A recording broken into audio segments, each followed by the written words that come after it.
a lot of brands, they have a growth team and they have a retention team. And the growth team job is to get somebody in the door, and the retention team is to keep them. And the growth team often views the easiest way to do that is to get them on a subscription. And then the retention team works on keeping them.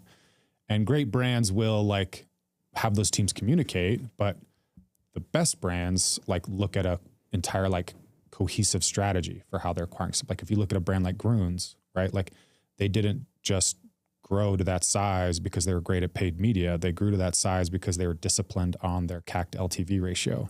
And they would only acquire customers if they knew based on how long they were going to keep them, how profitable that would be for them, right? And that has to be top down for that to work. But I don't know if you even got your question, I might have cut you off. Well, no, because I want to hear from you. Why is that flawed thinking? Is that just like a regular retention strategy works in subscription?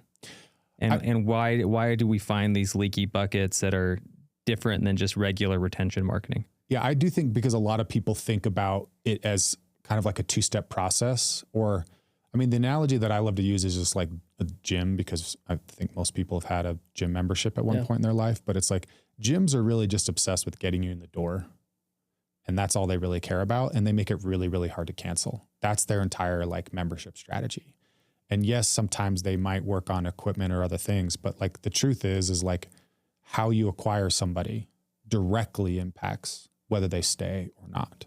And in the case of the gym example, if you're running really, really big specials around January and you're getting a lot of people in there that aren't going to stick around, those people are going to cancel really, really quickly. Yeah. If you're not focused on acquiring the type of people that are going to find a lot of value out of your particular gym, whether that's a Vasa or a boutique gym or something like that, you're going to have people that are going to be dissatisfied when they're there, or they're not a good fit, or they're going to come in, they're going to come once, they're going to hate it, and they're going to never come back again. The same thing happens with subscriptions. So if you don't think about that as an entire experience, you're basically just putting things in to see what happens.